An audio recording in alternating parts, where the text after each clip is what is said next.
Hello, everyone. Welcome to the Adaptive Times. We have Jen with us today, who is the guru in Google when it comes to using AI for well-being and productivity. And we're going to share a lot of tips about how to get started. So please stay tuned.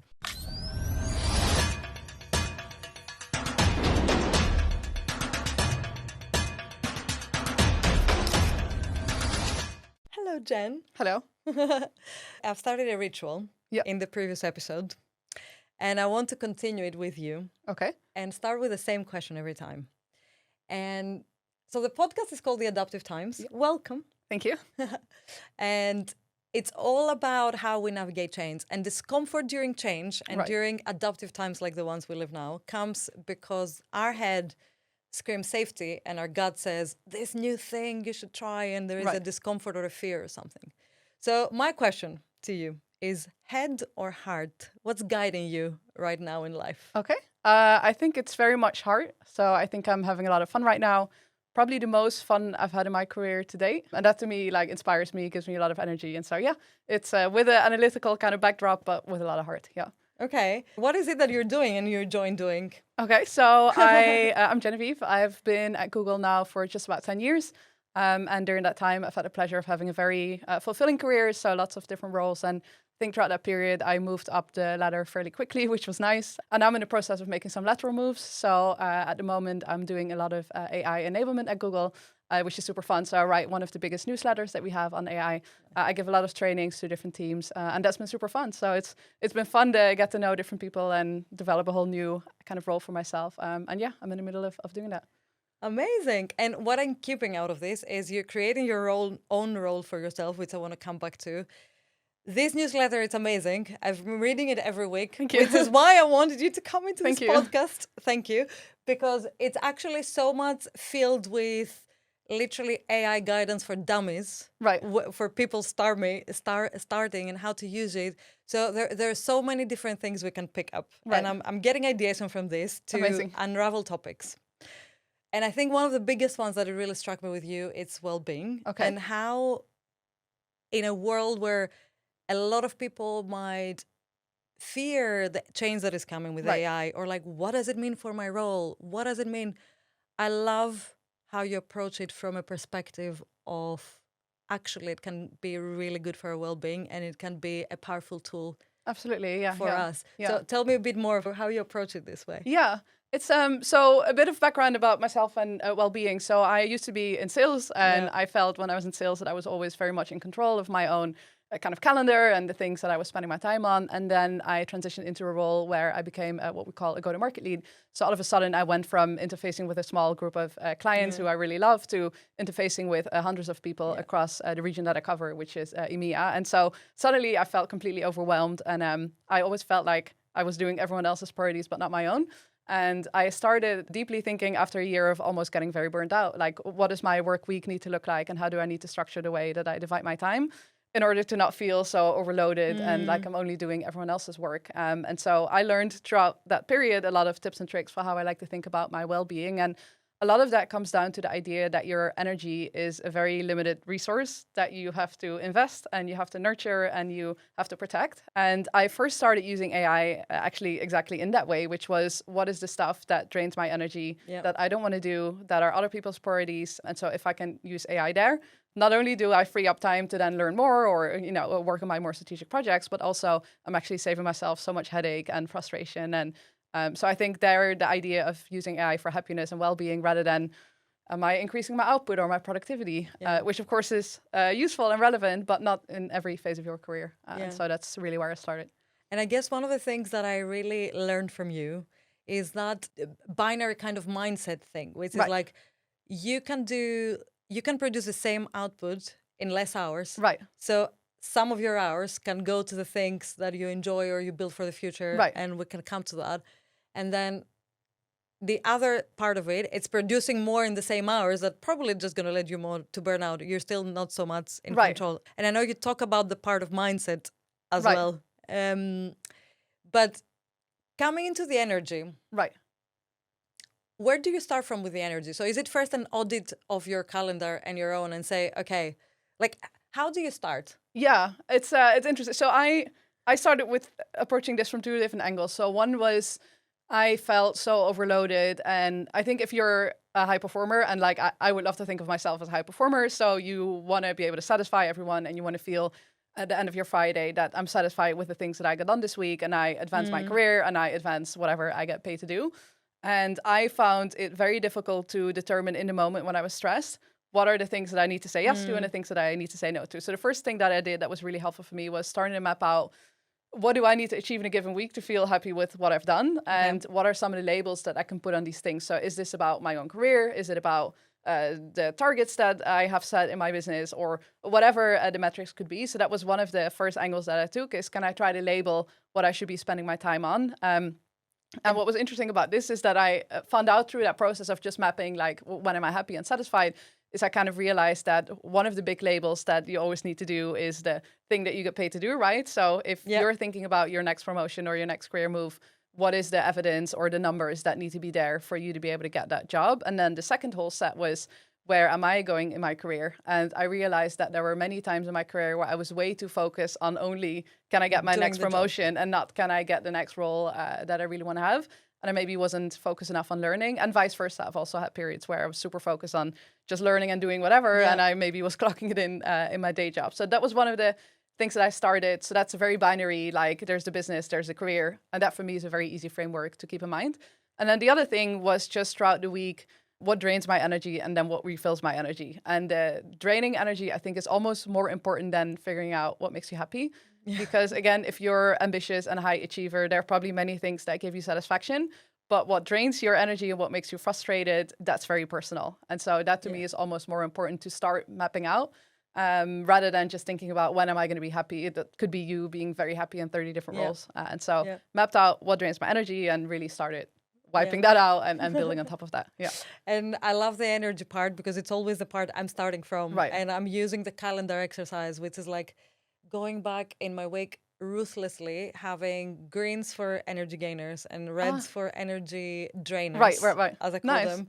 And like, it's funny when you do it for 2-3 consecutive weeks, you can see the patterns. Yeah. And like for me, for example, you might instinctively think, oh, I have this big meeting and all this preparation. And if you actually break down the things you're doing, it might not all of that be red. So for me, a big red one, it's slides. Right. Like the part where I actually need to sit down and do the slides, I'm like, please, you better kill me. My manager, I hope is not rescue me. But please rescue me. So it's like, so it makes sense of like, how can I start replacing that with AI? Right. Like, how can I make my life easier, for example? So I love how you start from energy and drainers, because it's, please, can I remove this red from my calendar? Yeah. And I think that matters both on like a practical. So if you manage to like carve that out in a very practical term. So like, again, what, like you said, what are those hours that you're spending that just when you come out of the hour, you're like, shoot me in the head.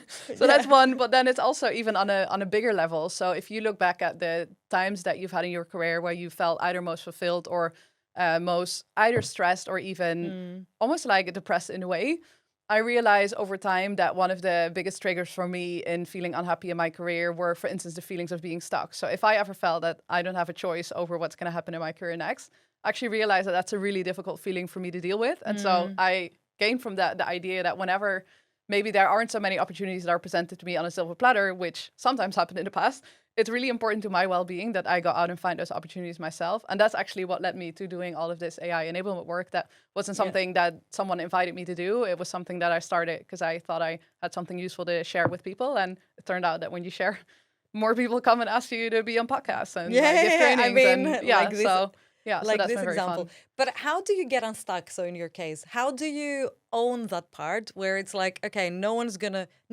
make you unstuck. You have to make your own self unstuck. And it starts one, awareness, self-awareness, two, intention. I love what you said about putting labels. Right. And I'm wondering, do you have a framework, or like how did you start navigating the getting unstuck, and where did then AI help you to do it? I think on the getting unstuck, what I talk about, so I do trainings on AI, but I also do trainings on like kind of well-being and mindset. And I always start with an exercise, which is, imagine that your CEO sends an email tomorrow and he writes, or she, dear people of this company, I have made the executive decision that we are unfortunately no longer going to spend any budget on well-being and career development. And so, sorry, it's been great, but you figure out what you need to do. And we're not going to have conversations with you about what you need to be happy at work. And we're also not going to ask you what your career goal is and like help you get there. So imagine like no one comes to rescue you. That's how I usually tell people. What would you do differently then? And the interesting thing about this question is that everyone has an amazing answer. So if I ask you right now, what would you start doing differently tomorrow? You might say, I'm going to have a mentor, or I'm going to hire an executive coach, or I'm going to make time to network with 10 different people in the next month. And so everyone has a very good idea of what they would do. It's just too difficult to find the time to sit down and go do that thing, because we are usually very driven, again, by what other people want from us.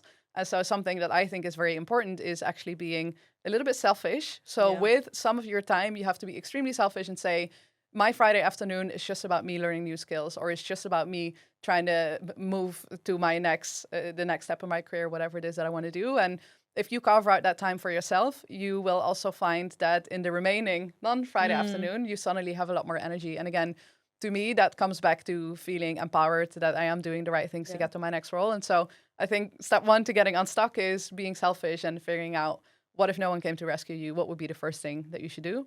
You should probably go do that thing. Yeah. And I guess it's interesting because you're right.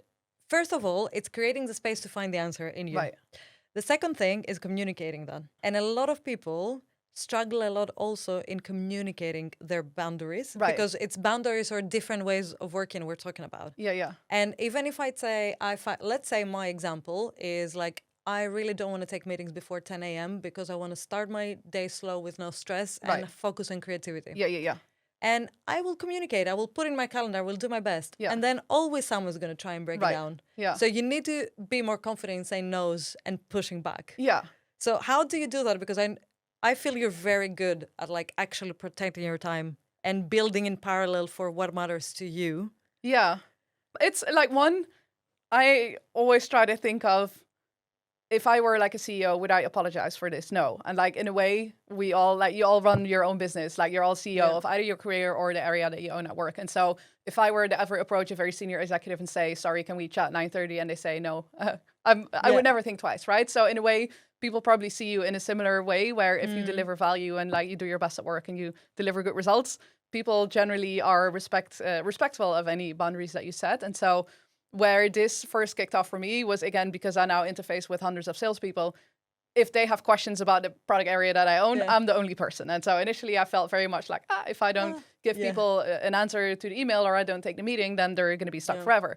So for me, part of how I handled this was actually redirecting. So figuring out for myself, maybe it's not answering 100 emails a week, but it's I set up office hours and people can come and chat. And so that's a very practical thing where I'm not saying no. It's more systems thinking. It's a redirecting of energy. And again, that also comes back to, I know that I get allergic answering emails that people could have figured out by themselves, but I am very happy to have a 10-minute conversation with people, because actually then I get a lot more context. I get feedback that's helpful for my work. And so part of it, again, is thinking of yourself as a CEO, thinking not about saying no, but it's about redirecting. So maybe it's not meeting at 9:30, it's meeting at 10. Like, no big deal, right?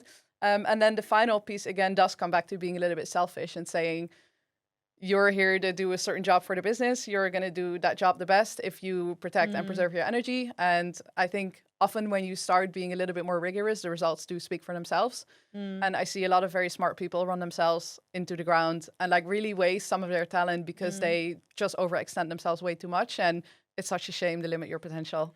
And I think, not being selfish. Yeah, and I think that's something we often forget, because you know how many times, realistically, if you think about all of the wellness or well-being products or benefits we have, like we're very privileged in Google having many of them. Yeah. But realistically, for example, an app example or a better sleep tracking example, will it save my problem? No, if I don't sit down with myself to own what's going on with me, what do I need? Yeah. It's about self-awareness, it's about intention. Yeah. It's less about the tricks. The tricks are there to help, but it's a lot about owning it. And I feel one part we forget is like, if I'm not well, I'm not going to do my best job. 100%. And it's the benefit to my managers and the companies that I do my best work, which means I need those windows of tasks, projects, or time, or ways of working that fill my tank. Exactly. Yeah, that recharge you. Yeah. So I can then give the 4-hour focus, which is producing X, Y, Z, or really doing your things at slides. scale. Yeah. Whatever exactly. it is. Yeah. And we forget it. We all, I don't know, I speak to many people that either feel stuck or feel they're not empowered as my coaching hat.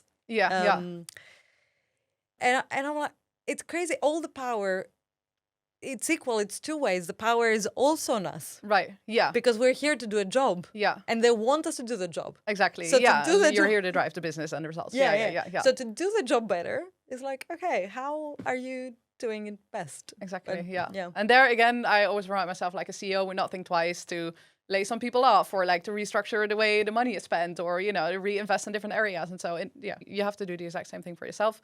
And you'll even see, and this is quite nice. And like, I have been lucky, and I will say I've been lucky with supportive managers and also very kind people around me. So sometimes when I talk in trainings about being more selfish, I get questions from junior people and they'll say, is that not scary? Or like, if you're more junior and you start being more selfish, do people not say, oh, sorry, like at your level, you need to do ABC? But actually, people are so respectful, and you can even see yourself have a ripple effect on the people around you, where actually now we all agree that maybe if we want to talk to each other, we do it in a certain way, or that we don't send certain emails at night and things like that. So even just beyond yourself, you can have a very nice impact on the people around you just by showing up in a different way. And so don't discredit the impact you can have on even on other people. Yeah. And I admire publicly how well you're doing in redirecting, and I've actually learned so many things by watching you from afar. We're not even friends or speaking on a daily basis, but seeing you communicating this in trainings, I'm like, it's amazing. Even little systems or things like, oh, that's how I prefer to be communicated. These are the office hours. If you like an explainer document, which is if you need this, go this way.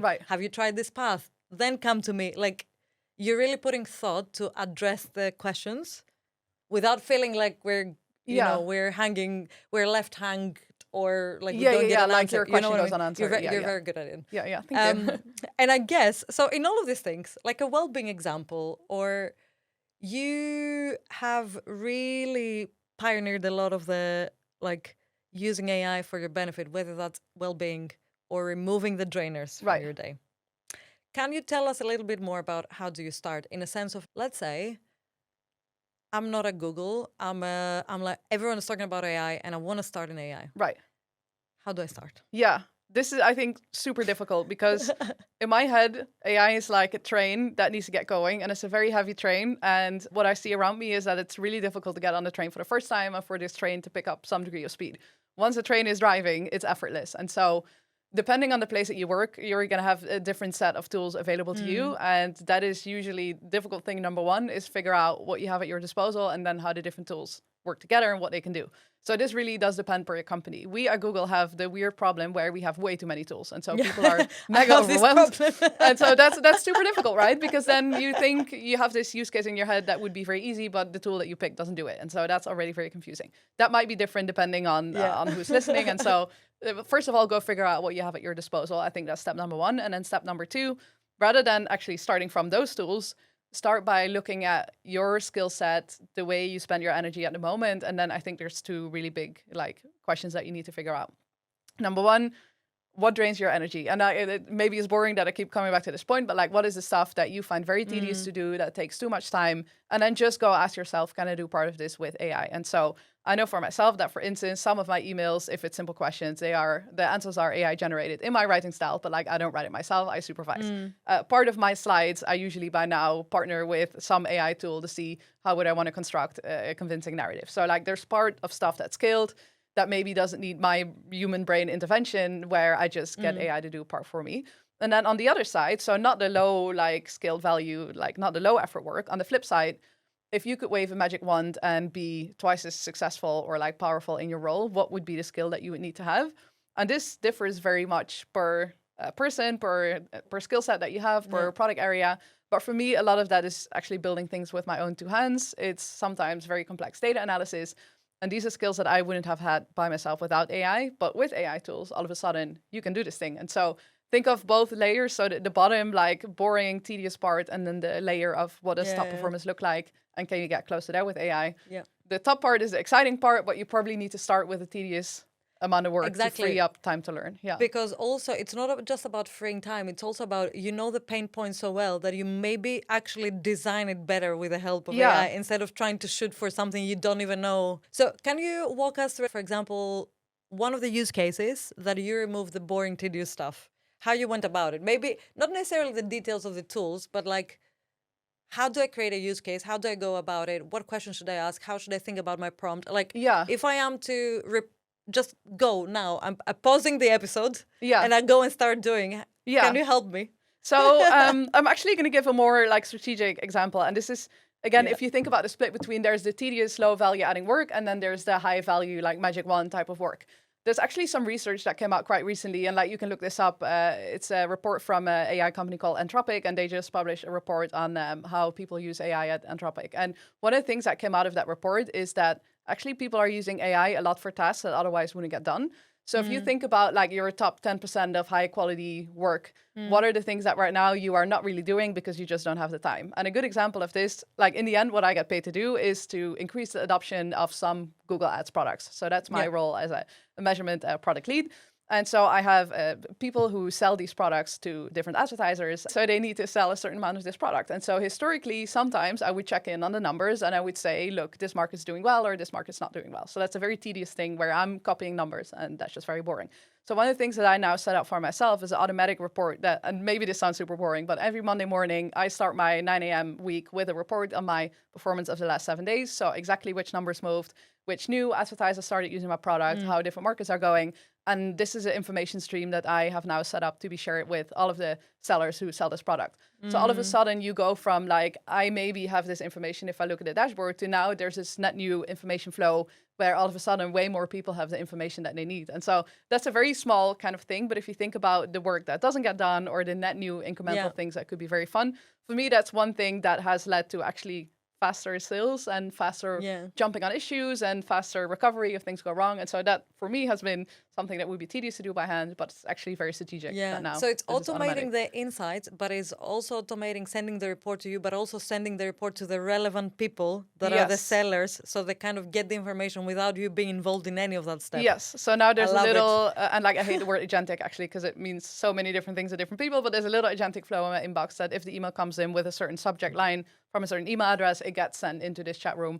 And that, again, that might not be, depending on the company that you're in, that might not be at your disposal right now. But the concept of thinking about what is the work that doesn't get done, what is my magic wand work, that I think is very interesting. And you'll probably find that there's a lot of stuff that you could do that right now you just don't. Another really like silly example is when I write my newsletter, of course, I do some degree of like editing. But I don't like the AI generated style of how some like AI generated emails or newsletters sound, right? So I have my own custom, like with Google, we call this a gem, which is like a safe set of instructions. And so I trained on some other writing that I had done. I trained a gem to recognize what really good writing looks like for me. Yeah, in a way, like the gem. And so rather than me like giving the raw document to some AI tool and say, proofread this, I say, proofread it exactly to what I want my content to be like, which is relatable, a bit funny, straightforward, like down to earth language. And so that's another thing that based on who you're talking to, you can customize your comms for executives, for other sellers, for external customers. And so that's another thing that you could do by hand, or you can automate it once and then use that as a kind of jumping board to just get your material out there a bit better. I love it. And if we think of other ideas of how you managed, tell me if I'm correct. I remember in one of the trainings you said you saved like 8 hours a week. Is that?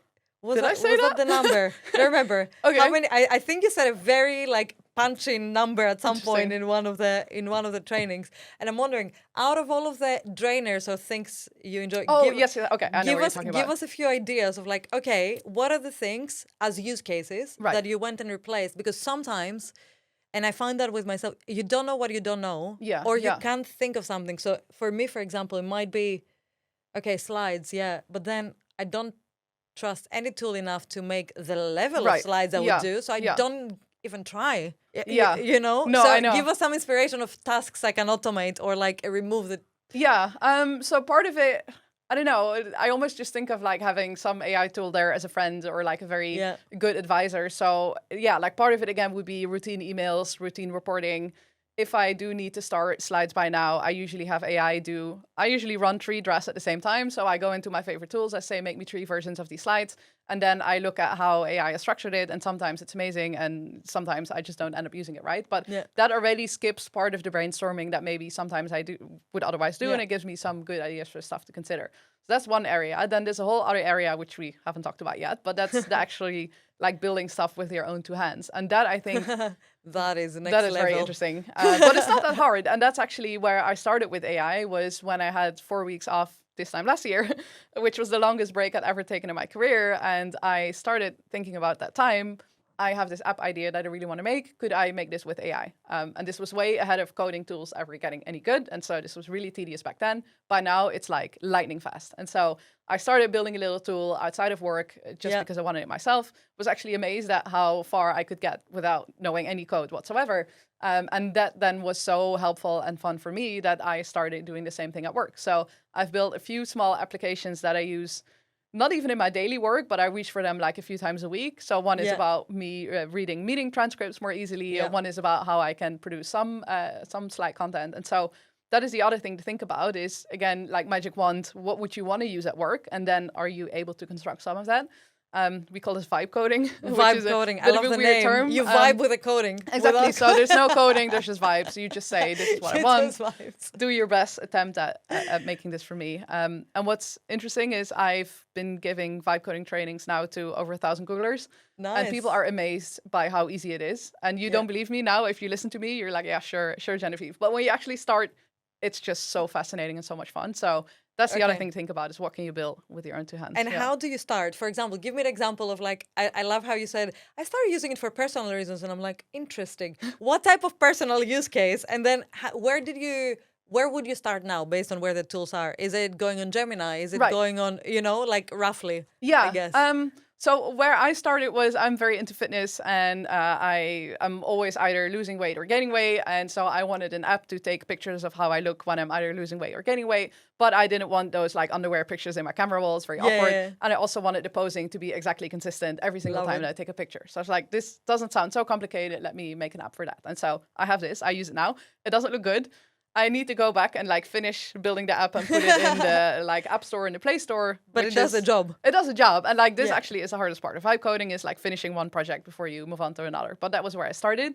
And then I moved on to a few other ideas. So one is my partner and I argue over who last made coffee. And so I built a little app on whose turn it is to make coffee. And so we use this.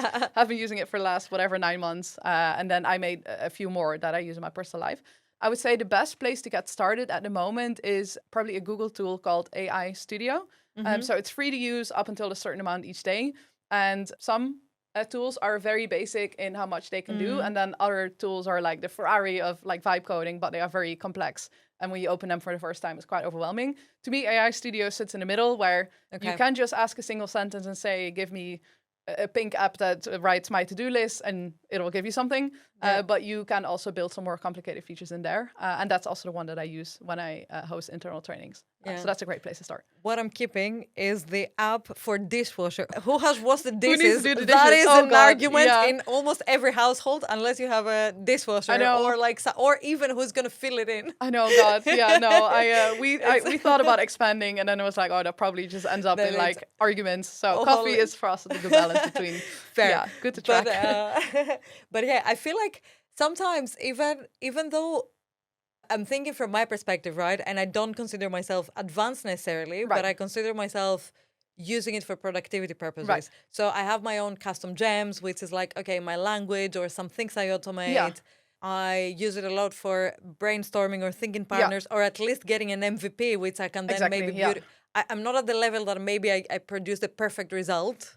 And I feel like a lot of that, though, it has to do with prompting. And I know how important prompting is. Right. So do you have any tips on how to structure a proper prompt that is like a flow, beginning and an end? Each one of us, we should consider when we go next on Gemini or ChatGPT or whatever that is. Yeah. Like even the basic ones, how do I start? Yeah, that's a great question. I think actually how important this is and like how much time I would spend on a single prompt depends a lot how important the task is. So often by now the AI is so good that you often don't need to worry about it. So you can just ask a question and say, just write me this.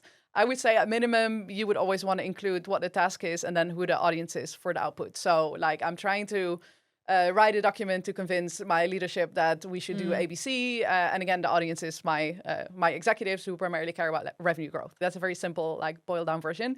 You can then get into other kind of rules that you give the AI. So one of the things that's of course always quite important is the context. So I like to ask myself, would an intern know what to do with this task? So like imagine you hire a new person, someone. they come from external company, they're super smart, but they don't yet know how things work at the company that you're at. So what are the documents that you would give them to teach them, look, like this is what we care about, or this is what good looks like. So context, of course, is quite important to think about. And then another one that I think people neglect, but for me is always very useful, is like, what are the constraints?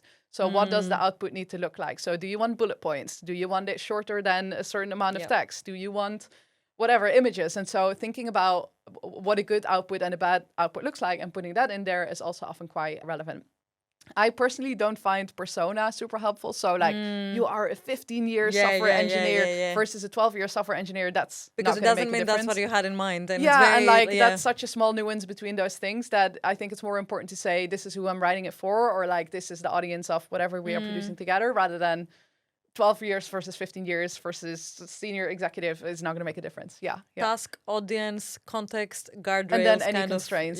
Constraints. So that's an amazing place to start. And then I'd say the other thing. Sorry, I know you can talk about for. I'm thinking one thing I'm keeping that it really helped me. What you said, feel like it's like talking to an intern, right? Yeah. At least when you begin with, until it learns and starts personalizing. But I love this because like, what would I explain to the intern, and then instead I upload that or as a reference instead of thinking that it will, I don't know, somehow predict what I have in my mind. Yeah, whatever. Or can you not read my mind yet? Yeah, that I think. And then some other things to think about is even often, and I mentioned this earlier, but I often just also ask for 3 different answers. So I would say, give me 3 different versions of how to summarize this, or like make slight nuances. And like I often do this by now. We see a lot of people at Google use AI actually for content creation. So like infographics or like sometimes slides or like logos. So I would often just say, make me 5 different versions. And then I pick the one I like most and I say, iterate again and give me 3 different versions of that. I think that is very interesting. And then there's also another thing that you could do potentially is say, give me like a good example and a bad example. And then that bad example that was created, you can attach it back and say, make it not look like this. So there's some like interesting follow-up questions that you can do, some like opposites. And that's also often a nice way to iterate, is say, make it not like this. Love it. It's like, actually, give me your worst, so I can avoid it. And then you'll pick up on some ways how things can be bad that you hadn't even thought about. So yeah. And I think sometimes also when I run into, like it's not producing the output that I want, right? Like what is wrong?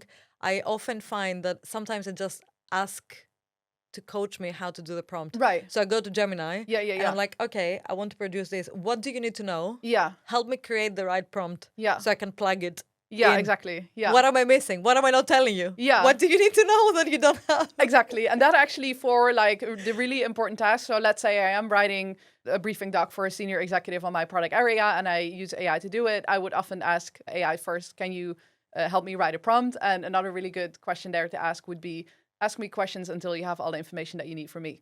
And then rather than me trying to think of what would I want to include, I say, actually, you ask me questions and we'll co-create. And when you have enough information, we can move on to the next step. And so you also don't need to get this right in the first shot. You can actually have a conversation and say, like, let's go through this together. And what do you need from me? And tell me when we're done and we can move on. And that's quite helpful. Yeah. And I think what I'm keeping from all of this is like, first of all, you need to own this. No one's going to take you from the hand. Right. What you said. And like, teach you that. So all of us, we need to just start from like, okay, find what is draining you, for example, what you hate doing. Start from that single thing. Get familiar. Try it. Yeah. And then obviously the more you said with the train, the analogy, the more you jump on the train, then the more you can follow it. Exactly. Right? Yeah. And I guess how I say this is that if we think about the future of work, if everyone has all of those skills, the magic wand skills you're talking about, everyone could create anything. So where does that bring us? I know. That's quite a terrifying thought. But it's also exciting. It's super exciting. And that's like when you asked me at the start, it had a hard to me, at least now I'm having so much fun. Because again, part of the boring stuff I'm no longer doing. Yeah. And then you do now have the power to arrange your work week and like do your work in a way that is most exciting and inspiring to you. And that I think is a journey. There's probably going to be some time where all of us will be asked to be 50% more productive because AI is now a thing, but we are not yet there, which means that these next few months or years or however long, like those are yours to shape in a way that you find interesting. And that to me is just such a fun prospect. Yeah. And I think it's quite delayed actually when it's going to come top down into how you do your job. I think now it's still on our hands to your point of like, figure it out how it works for you. And I think a lot of that comes down into companies probably prioritize the big chunky stuff Right. rather than the individual productivity stuff, Yeah. because that it's very personal Yeah. at the end of the day. Yeah. What you're good at, what you're slow at, what you can do Yeah. faster. So I love this mindset shift of go and figure it out, make it work for you, have fun with it, make your life Yeah. easier. For sure. A And I lot. would say, and like you actually alluded to this just now, but don't wait for someone else to come in and tell you Yeah. this is how you should use AI, or like this is what I want to teach you. Because if you think about it, and that, like I even see this at Google, you would hope that the company making some of the models is like also at the forefront of education, but actually We're not. it's fairly piecemeal and like team by team. And sometimes people like me who are individual contributors, but they find it fascinating. And it's very rarely executives who say, actually, this is what good adoption needs to look like for us. So by the time they get to the realization that they probably do need to have some wider degree of upskilling, they're going to be optimizing for the people who only just started, right?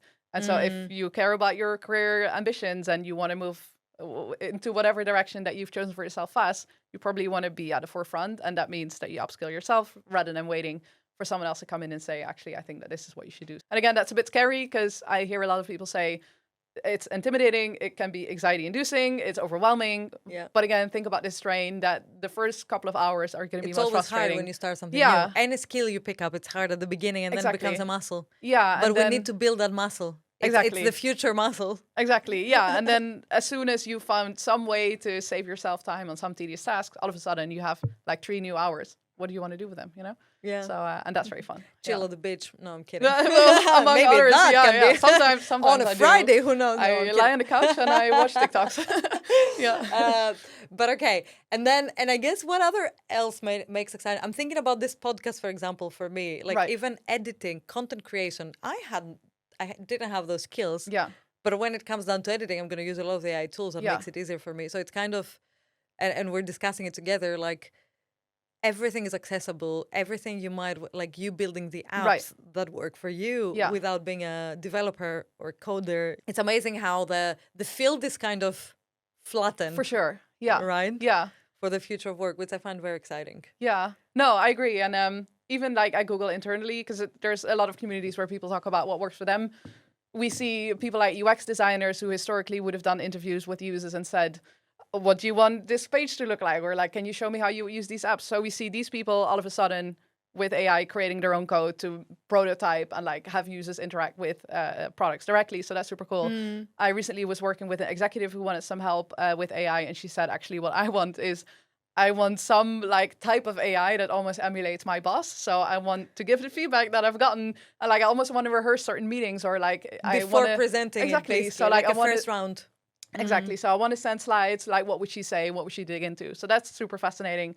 And then yeah, for me, also part of it, as we spoke about, is just what tools do you want to use at work, and maybe you build them yourself. And I have a friend in Canada who leads a team of very junior salespeople. And they just struggle to get the emails out the door, like summarizing meetings or like showing the impact of what a product could do for your business. And so she also built a little tool that now automates the email follow-up. So that is not something that is very far removed. Like, again, that is something that with the right tools at your disposal, it's super easy. And I hope, again, that that's inspiring. Yeah. And I guess the flip side of this, now I just thought about this when you said it. What is the flip side of like, those junior people learning to write the emails? And I guess it becomes a question of like, does it matter because everything can be automated? And should they instead focus on other skills? Right. Or is it, what's the right balance? Yeah.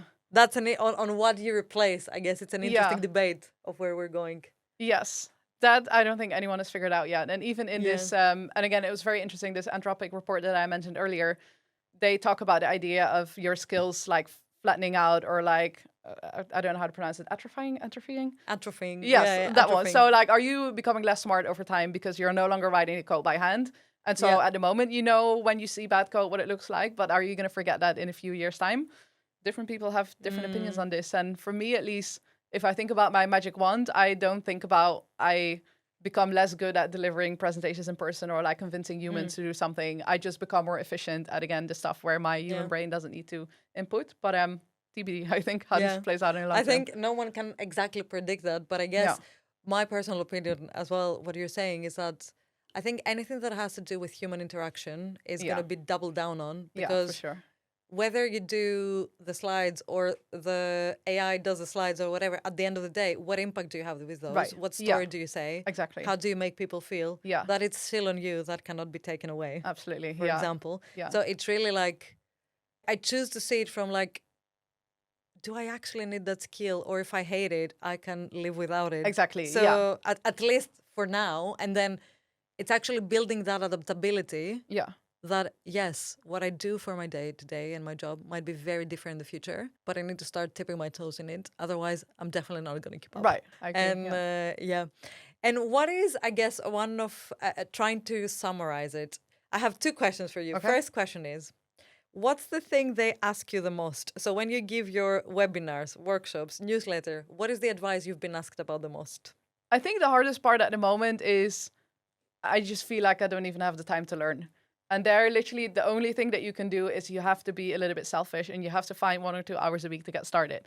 Because again, once your train is like on the tracks and is driving, it's so much easier. So you need to be selfish the first few weeks and say, I'm just going to spend 1 hour every week trying to automate some of the tasks that I don't like doing.